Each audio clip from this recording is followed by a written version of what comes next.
The 33 Strategies of War, by Robert Greene. Introduction. A young man, barely 19 years old, stands on a foreign shore. Behind him, the deep blue of the Gulf of Mexico. Before him, an empire of 500,000 warriors, known for their ferocity, their strange gods, and their rituals of human sacrifice. He has only 500 soldiers at his back. His men are restless. They whisper of home, of their farms in Cuba, of the gold they've already gathered. They look at the 11 ships anchored in the harbor as their escape route, their safety net. Then, the young commander, a man named Hernan Cortez, gives a quiet order. His most loyal men move from ship to ship, and under the cover of night, they bore holes in the hulls. One by one, the vessels sink into the sea. The next morning, the army awakens to a horrifying sight. Their escape route is gone. They are stranded, with their backs to the ocean and a hostile empire in front of them. It is victory, or it is death. There is no in-between. What would make a man do something so drastic, so utterly final? What kind of thinking allows someone to turn a moment of certain doom into the foundation of an empire? This isn't just a story about war. It's a story about human nature. Today, we're going to journey into a book that has been a secret weapon for leaders, CEOs, and ambitious individuals for nearly 2 decades. It's sold millions of copies and has been translated into dozens of languages, yet it remains one of the most misunderstood and powerful works of our time. We are talking about the 33 Strategies of War by Robert Greene. Now, I know what you might be thinking. A book about war? What does that have to do with you? You're not a general. You're not leading an army. But Robert Greene argues something profound, that life itself is a kind of war. Not a war of bullets and bombs, but a constant, subtle conflict of interests, of wills, of ideas. We are taught, from a young age, to be peaceful, to cooperate, to be fair. We are prepared for a world of harmony. But the world that greets us is often competitive, political, and filled with people who don't always play by the rules. This book is not about teaching you to be more aggressive. It's about teaching you to be more strategic. It's about becoming a rational warrior in a world of emotional reactions. By the end of our time together today, you will have a map to this hidden world. You will understand the timeless principles that have guided the greatest minds in history, from Napoleon Bonaparte to Margaret Thatcher, from Sun Tzu to Alfred Hitchcock. You will learn not just how to defend yourself, but how to turn every obstacle, every rival, and every challenge into an advantage. This isn't just about winning battles, it's about winning the war of your own life, on your own terms. So, let's begin. Book summary. The first and most important lesson Robert Greene gives us is that all war, all strategy, begins in the mind. Before you can ever hope to face an opponent, you must first face yourself. Your mind is the starting point of everything. If it's clouded by emotion, stuck in the past, or unable to see reality clearly, then any strategy you create will miss the mark. Greene tells us that we are our own worst enemy. We waste our time dreaming of the future instead of acting in the present. We repeat the same tired formulas because they're comfortable. So, the first war you must declare is a war on yourself. Think of the Greek gentleman Xenophon. In 401 BC, he was a philosopher, not a soldier, who joined a mercenary army for a bit of adventure in Persia. But when the leader of the expedition was killed, Xenophon and 10,000 Greek soldiers found themselves stranded deep in enemy territory, hundreds of miles from home. Despair set in. The men began to argue, to drink, to lose hope. They saw mountains, rivers, and a giant Persian army between them and their home. But Xenophon saw something different. He realized the true obstacle wasn't the mountains or the rivers. It was their own muddled state of mind. They had lost their sense of purpose. They couldn't tell friend from foe. That night, Xenophon decided to act. He gathered the officers and delivered a powerful message. "Stop looking inward," he essentially said. Stop whining and arguing. Look outward. The Persians have betrayed us. They want to destroy us. They are the enemy. He gave them an external target for all their fear and frustration. He inwardly declared war, and by doing so, he gave his men clarity and a direction. He reminded them that they weren't just mercenaries fighting for money, they were Greeks, the polar opposite of the faithless Persians. That single shift in perspective transformed a confused mob into a focused, creative fighting force that, against all odds, found its way home. This is the polarity strategy. You cannot fight effectively unless you can identify your enemies. Having an enemy, someone or something to push against, gives you purpose. It clarifies what you stand for by defining what you stand against. It could be a rival, an idea you loathe, or even an abstract concept like mediocrity or convention. This isn't about fostering hatred, it's about creating motion. Like the two poles of a magnet, having an opposite creates energy and direction. Once you have this clarity, you must wage a war against the baggage in your own mind. Greene calls this fighting the last war. Most of us are haunted by the past. We repeat strategies that worked for us before, even when the situation is completely different. Or we're paralyzed by the memory of a past failure. Consider the mighty Prussian army of 1806. Their generals were students of the legendary Frederick the Great. They believed in discipline, order, and the timeless principles of warfare that had brought them glory 50 years earlier. When they faced the young Napoleon Bonaparte, they saw a hothead leading an unruly citizens' army. They were convinced their old, tired methods would crush him. But Napoleon didn't fight by the old rules. His army was fluid, fast, and unpredictable. The Prussians, stuck in the past, were utterly destroyed at the Battle of Jena. They were fighting the last war, and it led to their final war. Your past successes can be your biggest obstacle. Each situation in life is new. You must force yourself to react to the present moment. Wage a kind of guerrilla war on your own mind, allowing no static lines of defense. Be ruthless with your own habits and cherished beliefs. Ask yourself, is this working now? This mental fluidity is the bedrock of a great strategist. But even with a clear mind, the heat of battle can throw anyone off balance. Unexpected setbacks, criticism from your own side, these things churn up emotions. Fear, frustration, depression. This is where you need what Greene calls presence of mind. Think of the great British Admiral, Lord Horatio Nelson. Before the Battle of Copenhagen in 1801, his superior, Sir Hyde Parker, was paralyzed by fear. He saw dangers everywhere, sandbars, enemy forts, tricky winds. He wanted to wait. Nelson, however, burned for action. He had studied the maps, planned for every contingency, and knew that waiting was the surest way to lose.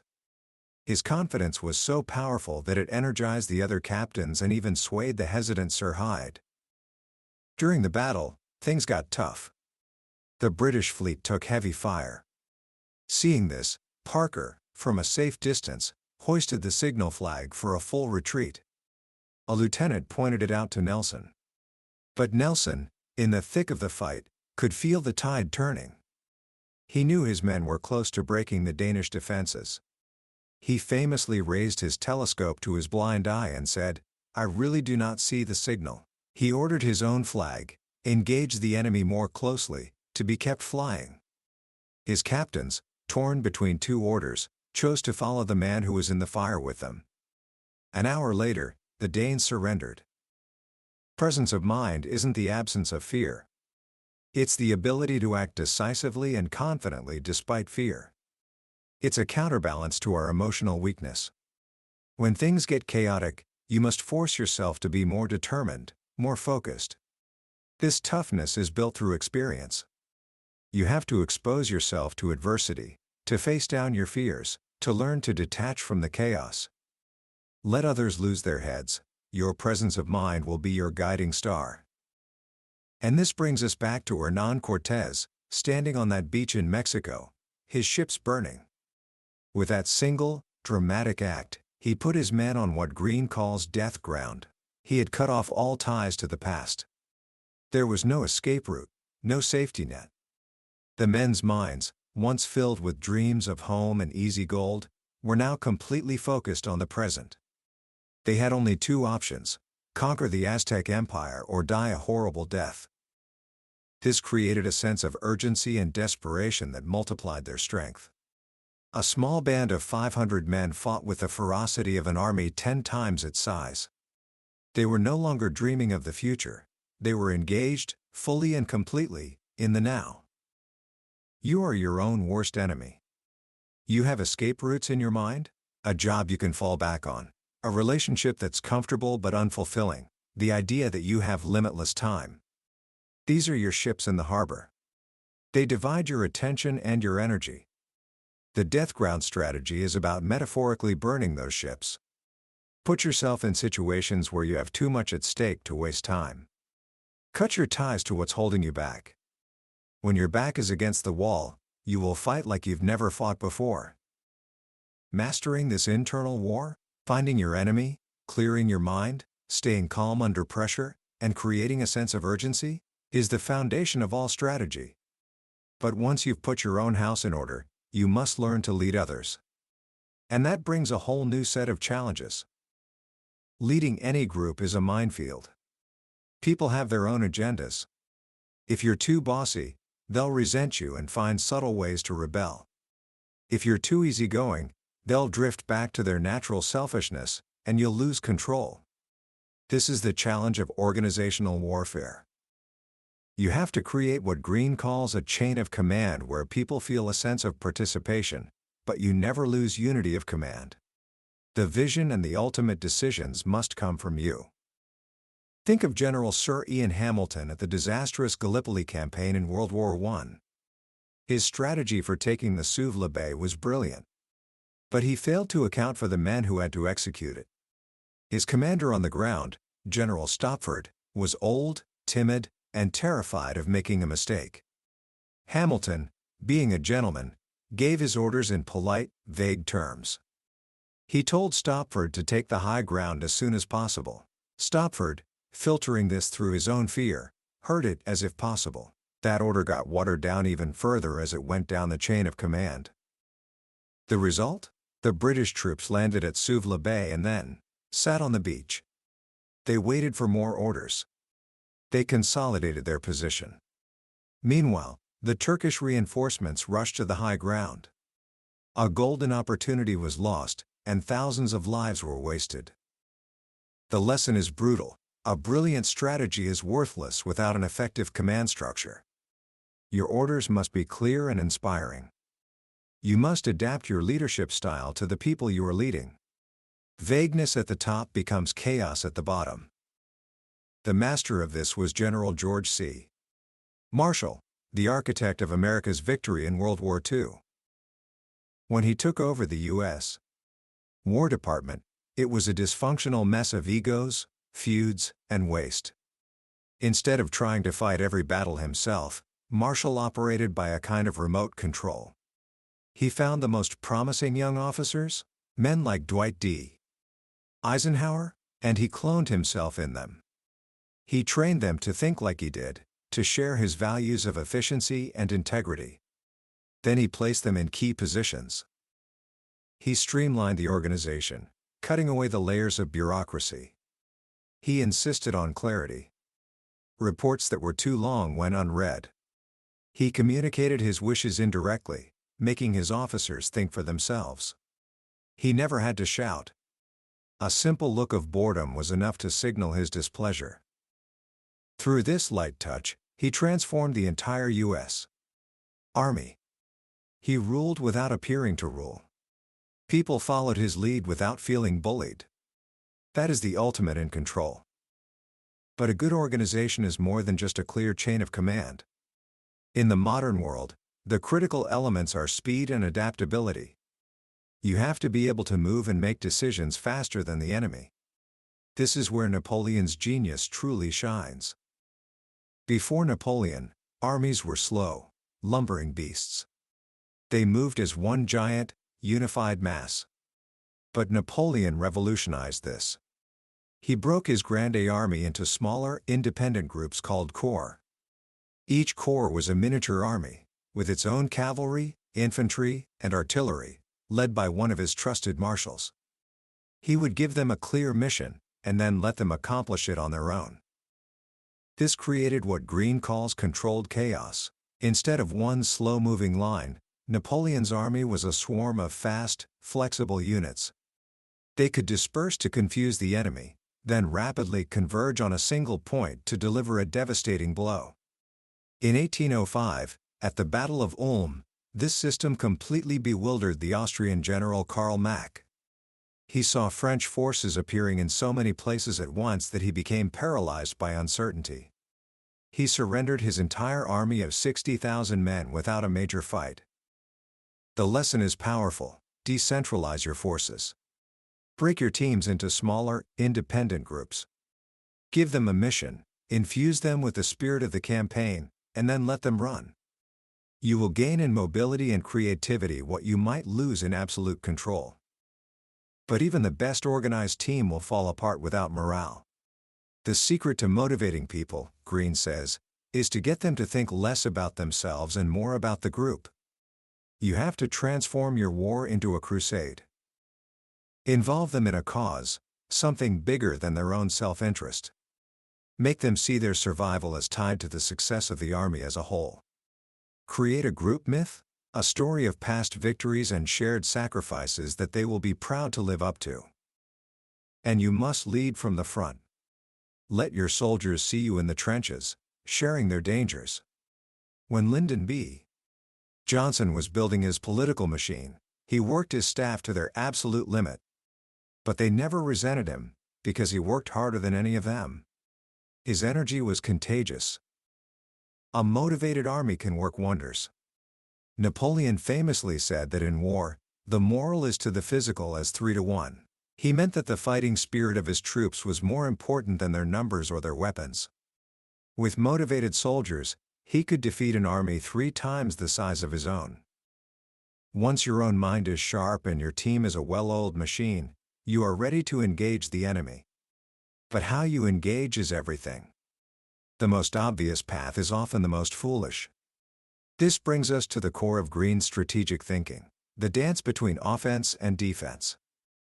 Most of us think in simple terms: either we attack or we defend. But the greatest strategists in history understood that these two are inextricably linked. The best defense sets up a devastating attack, and the best attack is often disguised as a defense. Let's start with what seems like the weaker position: defensive warfare. Greene argues that fighting defensively is not a sign of weakness, but the height of strategic wisdom. First, you must learn to pick your battles carefully. This is the perfect economy strategy. We all have limited energy and resources. The danger comes from trying to do too much, from being seduced by every glittering prize. This leads to what's known as a Pyrrhic victory, a victory that costs so much it's as bad as a defeat. King Pyrrhus of Epirus was a brilliant general, a cousin of Alexander the Great. When he was called to Italy to fight the Romans, he won his first 2 battles. But his losses were so terrible that after the second victory, he famously said, "One more such victory, and we are lost." He had won the battles, but he was too exhausted and his army too depleted to win the war. He had failed to consider the hidden costs: time lost, political goodwill squandered, an embittered enemy bent on revenge. You must know your limits. Sometimes it's better to wait, to undermine your enemies covertly rather than hitting them head-on. If you must fight, make the war expensive for them and cheap for you. A key part of defensive warfare is the art of the counterattack. Moving first often puts you at a disadvantage. You expose your strategy and limit your options. The true power lies in holding back, letting the other side make the first move. This was the genius of Franklin D. Roosevelt's political style. He would often remain silent for weeks while his opponents attacked him. They would get louder and more shrill, revealing their entire strategy and their ugliest emotions. The public would grow tired of the one-sided assault. Then, just when they seemed to have exhausted themselves, Roosevelt would launch a sudden, devastating counterattack, often using their own words against them. He was a master of political jujitsu, using his opponent's momentum to throw them off balance.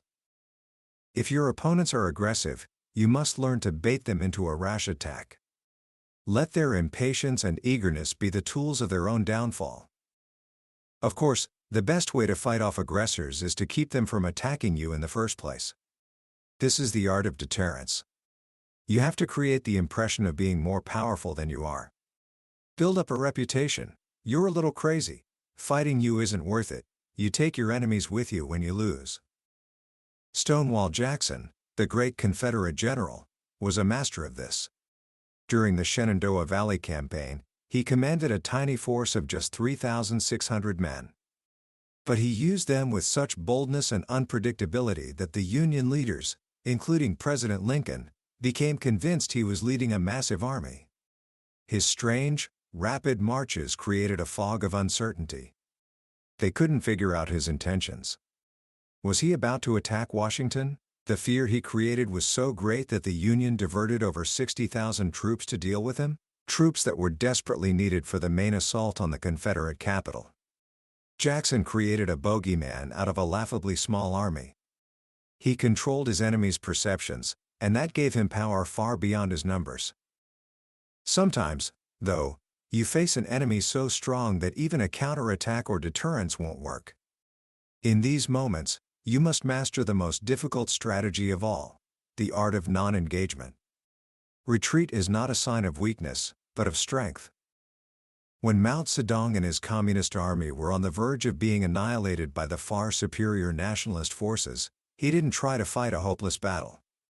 He led his followers on the Long March, a strategic retreat of thousands of miles to the most remote part of China.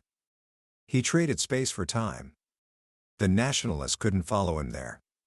The retreat was grueling, and his army was decimated. But the survivors were a hardcore group of devoted followers, forged in the crucible of the march. In that safe haven, far from attack, Mao had the time he needed to recover, to rethink his strategy, and to build the movement that would eventually conquer all of China. By refusing to fight, you infuriate your opponents and feed their arrogance. They will overextend themselves, make mistakes. Time will reveal them as rash, and you as wise. Sometimes, you can accomplish the most by doing nothing at all. This brings us to the other side of the coin, offensive warfare. While defense is about patience and reaction, offense is about seizing the initiative and creating your own circumstances. It's about a perfect blend of clever planning and sheer audacity. It all starts with what Greene calls grand strategy. This is the art of looking beyond the immediate battle and calculating ahead. Most people are tacticians. They're caught up in the twists and turns of their daily conflicts. A grand strategist, however, is always focused on the ultimate goal. Alexander the Great was the master of this. When he invaded the mighty Persian Empire, his generals expected him to march straight for the heart of the enemy army. Instead, Alexander did something strange. He spent months, even years, marching slowly down the coast, liberating towns, capturing ports, and taking over Egypt. His generals were bewildered. Was he losing his nerve? But Alexander was playing a much bigger game. By capturing the ports, he rendered the powerful Persian navy useless without a single sea battle. By taking Egypt, he secured a source of grain to feed his army and deprived Persia of its richest province. He won the hearts and minds of the people he conquered, so that town after town surrendered without a fight. By the time he finally faced the main Persian army, the empire had already crumbled from within. The final battle was just a formality. He had won the war before the decisive battle was even fought. Grand strategy requires you to focus on your ultimate goal and plot every move to reach it.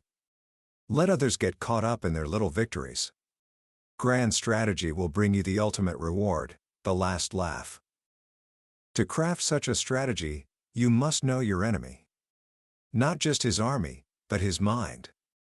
If you understand how your opponent's mind works, you have the key to deceiving and controlling it. Prince Metternich of Austria was a genius at this.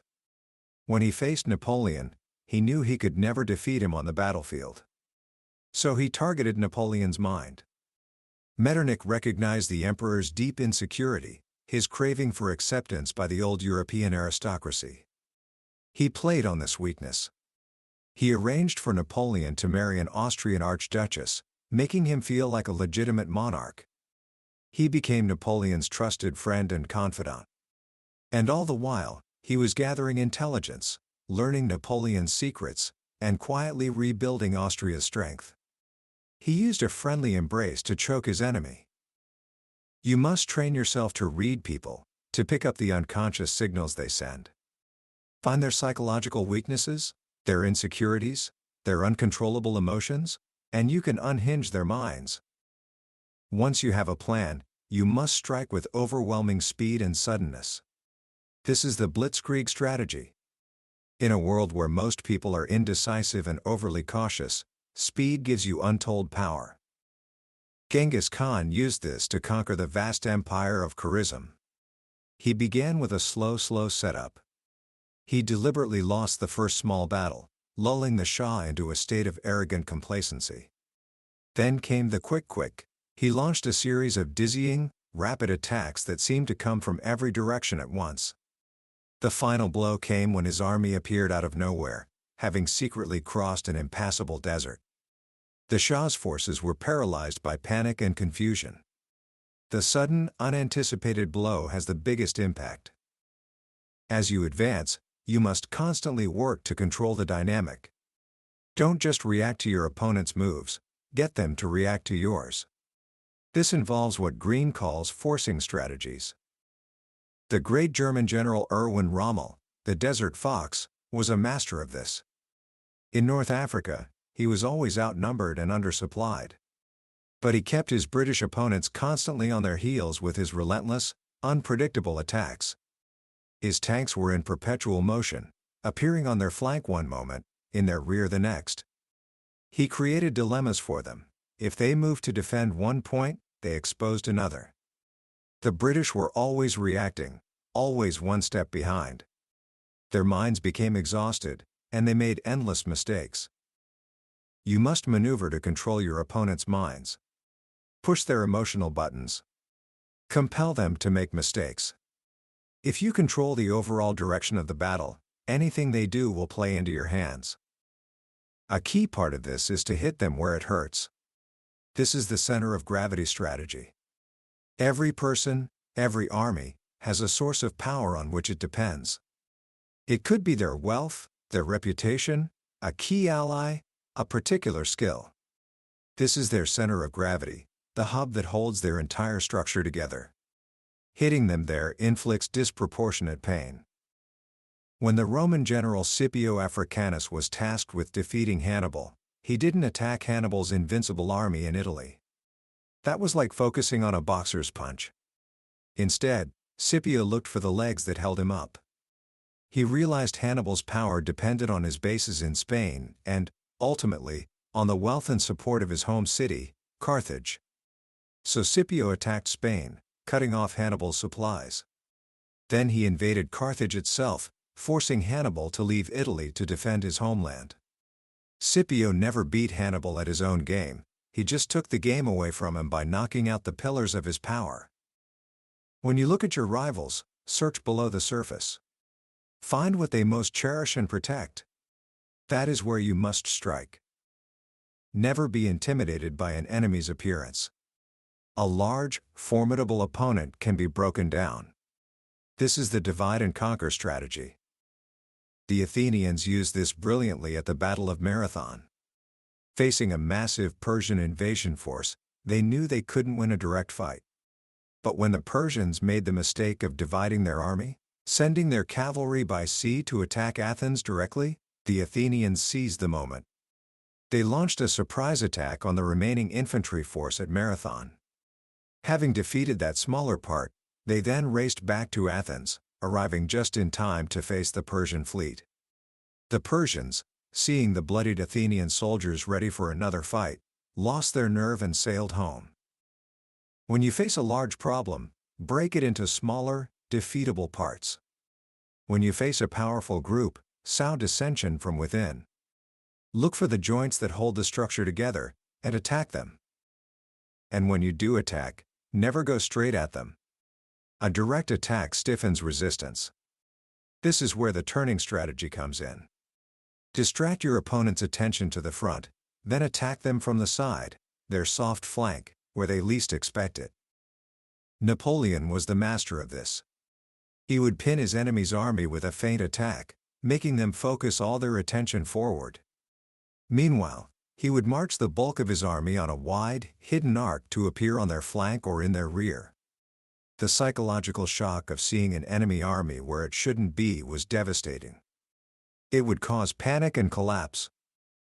In life, people's fronts are their most cherished beliefs, their aggressive personalities, their carefully constructed public images. As they present this front to you, look for their unprotected side, their insecurities, their hidden desires. Approach them indirectly, and you can get them to turn, losing their balance and becoming vulnerable. Ultimately, the goal of an offensive is not just to wound the enemy, but to destroy their will to resist. This is the annihilation strategy. It's about creating relentless pressure from all sides, enveloping them so they have no escape route, no gaps in your defense. The Zulu army of the 19th century perfected this. Their battle formation was called the Horns of the Beast. The central part, the chest, would engage the enemy frontally. Meanwhile, the horns would sweep around the sides to complete the encirclement. A reserve force, the loins, would then be thrown in to deliver the final blow. At the Battle of Isandlwana, they used this strategy to annihilate a technologically superior British force. The British soldiers weren't just defeated, they were psychologically crushed by the feeling of being surrounded, of the circle tightening, of having nowhere to go. Their will to fight evaporated. The best encirclements are psychological. You surround your opponent's minds. You cut off their access to the outside world, dominate their attention, and make them feel their options are shrinking. As they feel the noose tightening, their resolve will crumble. But fighting endless battles, even if you win, is exhausting. The wisest strategists prefer the art of maneuver. Before the battle even begins, they find ways to put their opponents in positions of such weakness that victory is easy and quick. This is the strategy of ripening for the sickle. General William Tecumseh Sherman used this in the American Civil War. Instead of launching bloody frontal assaults on the entrenched Confederate positions, he used maneuver to get behind them, threatening their supply lines. This forced them to abandon their strongholds without a fight. He created dilemmas for his opponents. If they stayed put, their supply lines would be cut. If they moved to attack him, they would be leaving their defenses and walking into a trap. Confused and frustrated, they were like ripe fruit on the bough, ready to fall with the slightest breeze. This art of maneuvering people into weakness, of controlling the dynamic, of attacking with precision and ending things decisively, is the heart of offensive warfare. But as the world has become more complex and political, another form of warfare has come to the fore, one that is more subtle, more deceptive, and often much dirtier. This is the world of unconventional warfare. In this realm, the rules are different. It's not about strength against strength. It's about surprise, deception, and hitting the enemy in ways they can't comprehend. It begins with the most powerful weapon of all, perception. Greene calls this the strategy of misperception. No creature can survive if it can't see what's going on around it.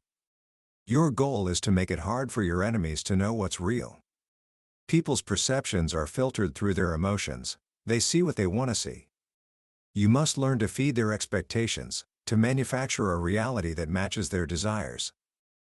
Before the D-Day invasion in World War II, the Allies faced a monumental task: how to deceive Hitler about where they would land. They knew Hitler was convinced the invasion would come at the Pas de Calais, the closest point to England. He was expecting it. So, instead of trying to fight this expectation, the Allies fed it. They created an entire phantom army, the 1st United States Army Group, under the command of General George Patton, the general Hitler feared most. This army was positioned in southeastern England, right across from Calais. It had rubber tanks, inflatable landing craft, and a storm of fake radio traffic. German reconnaissance planes saw what they expected to see: a massive invasion force preparing to strike at Calais. The Allies wove a seamless blend of fact and fiction. They even let a known double agent report the real time and place of the invasion, Normandy, knowing the Germans would dismiss it as disinformation. The deception was so total that even after the Normandy landings began, Hitler kept his best divisions in Calais, waiting for the real invasion. He was trapped in a false mirror of his own making. Control people's perception of reality, and you control them. The next step in unconventional warfare is to do the unexpected. This is the ordinary, extraordinary strategy.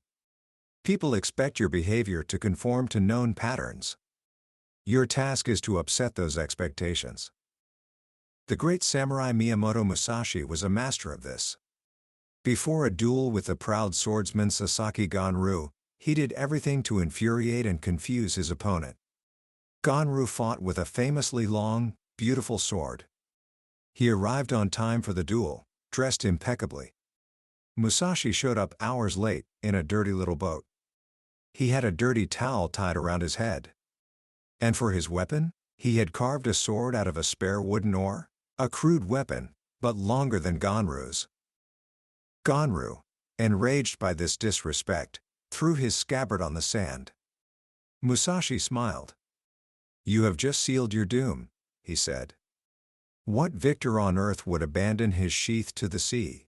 This enigmatic remark was the final straw. Ganryu, completely flustered, charged recklessly and was quickly killed.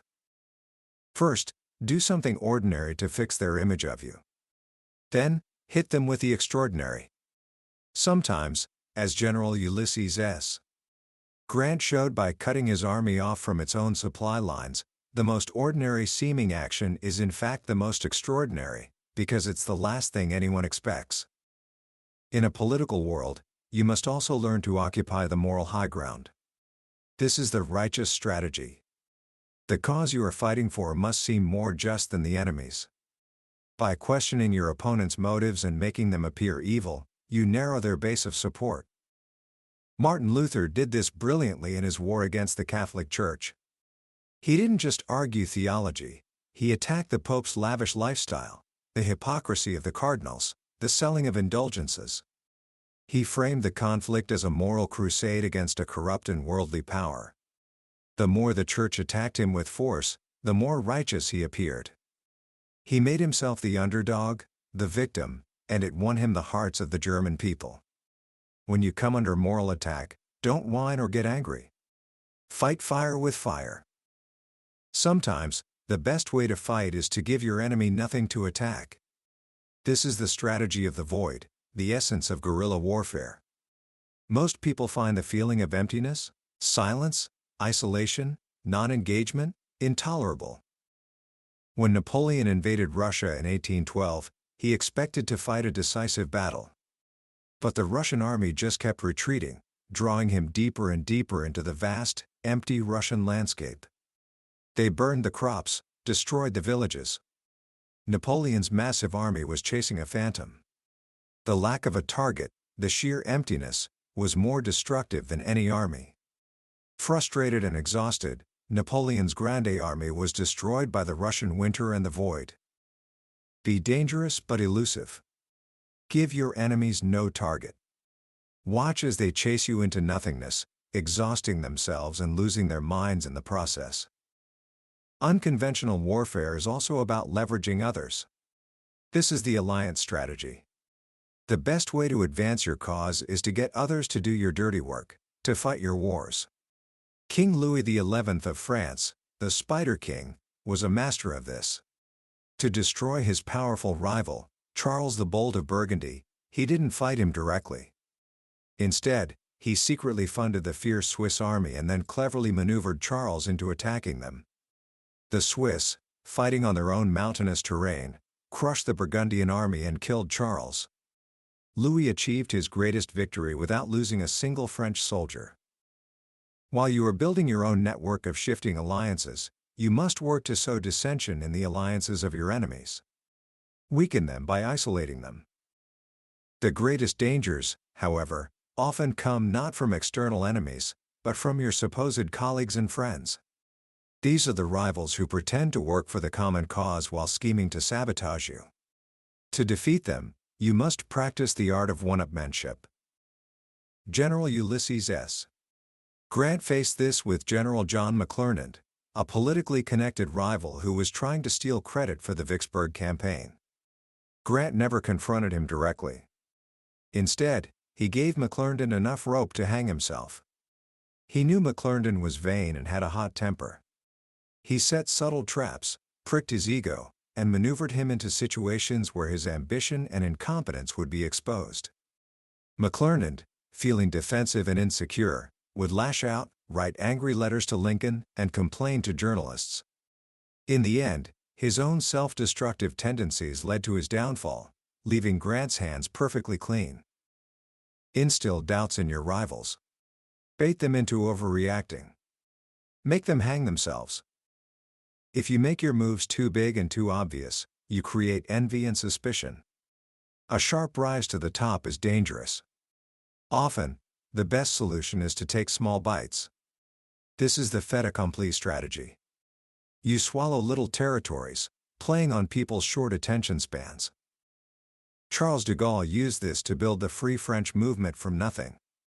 He started with a single, seemingly harmless radio broadcast from London. Then another. Then he took control of a few remote French colonies in Africa. Then he unified the French resistance under his command. Each step was a small bite, a fait accompli, an accomplished fact. By the time Churchill and Roosevelt realized he had built an empire under their noses, it was too late. He was too powerful to be pushed aside. Stay under the radar. Before people realize what you've done, you've accumulated an empire. And as you maneuver, you must learn to penetrate your opponent's minds. Communication is a form of war. Your goal is to get your ideas behind their defenses. Alfred Hitchcock was a master of this. He rarely told his actors what to do. Instead, he would create an experience for them. To get them to feel frustration and intimacy, he once handcuffed his two stars together and lost the key for several hours. To make Joan Fontaine feel insecure and isolated for her role in Rebecca, he would pass along gossip that the rest of the crew thought she was terrible for the part. He was communicating viscerally, bypassing their conscious minds and hitting their emotions directly. Your words should be a spark for action, not passive contemplation. Sometimes, the most powerful move is to destroy the enemy from within. This is the inner front strategy. By infiltrating your opponent's ranks, you give them nothing to see or react against. You learn their weaknesses.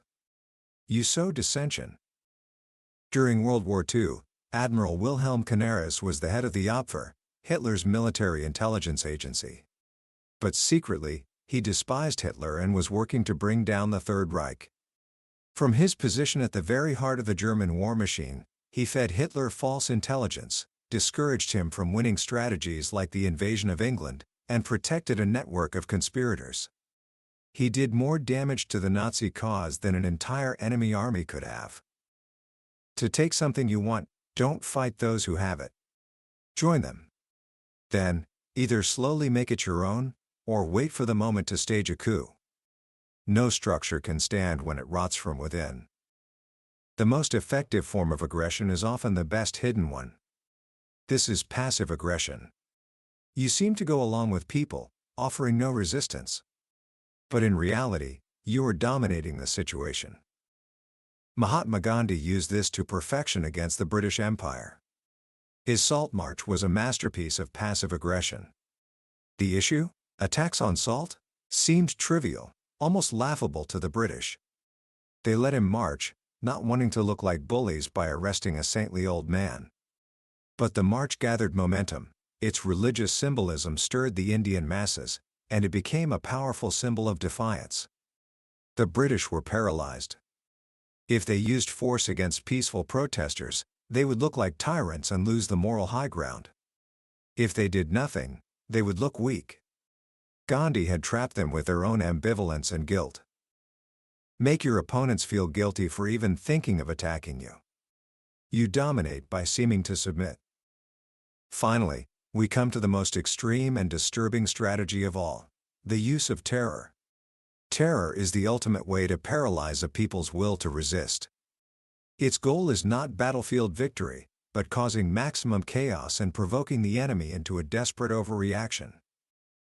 Hassan I-Sabbah, the leader of the 11th century sect known as the Assassins, perfected this. His followers were few, but by infiltrating the courts of powerful sultans and killing them in public with daggers, they created a wave of paranoia that swept across the Islamic world. The killings were sporadic and unpredictable. No one knew who was a secret assassin or who would be next. The fear was so intense that it paralyzed entire governments. Hassan used a handful of men to create the illusion that he was everywhere, that his power was limitless. It is a war of nerves. The key to fighting terror is not to succumb to fear or anger. You must stay rational. It is your last line of defense. And that, in a way, brings us full circle. The ultimate strategy, in the face of any conflict, whether it's a battlefield, a boardroom, or your own life, is to keep your head. To see things as they are, to master your own emotions, and to act with a clear and purposeful mind. That is the path of the strategic warrior. Commentary. As we come to the end of this journey through the 33 strategies of war, it's easy to feel a little overwhelmed, maybe even a little unsettled. The book lays bare the raw, competitive nature of human interaction in a way that can be jarring. It talks of enemies, deception, and even terror. But if you walk away thinking this book is just a manual for being manipulative or ruthless, you've missed the profound wisdom at its core. Robert Greene is not teaching us to be monsters. He's teaching us to stop being victims. He's giving us a language for the unspoken dynamics that shape our lives every single day. The most powerful lesson in this book, I believe, is the call for realism. We live in a culture that often encourages us to see the world through a filter of wishes and ideals. We want people to be fair. We want conflict to just go away. We want our good intentions to be enough. But reality is more complex. People act out of self-interest. Conflict is an inevitable part of growth. And good intentions without a strategy are just dreams. This book is a wake-up call. It asks you to take off the blinders and see the world as a grand, strategic game. Not in a cynical way, but in a way that empowers you. When you understand the game, you can play it with skill, with grace, and even with a sense of enjoyment. You stop being a pawn, pushed around by forces you don't understand, and you start becoming a player, capable of shaping your own destiny. The second great lesson is the absolute necessity of mastering yourself. Almost every strategy in this book, from the most complex deception to the most audacious attack, is impossible without presence of mind. The ability to control your own emotions, to stay calm under pressure, to detach from the chaos of the moment, this is the ultimate source of power. Greene shows us that the greatest battles are not fought on a field, but within our own minds. Win that internal war, and the external ones become infinitely easier. So, how can you start applying these ideas today, without becoming a paranoid warlord? Here are a few simple, practical actions you can take. First, for the next week, practice being an observer of your own emotions.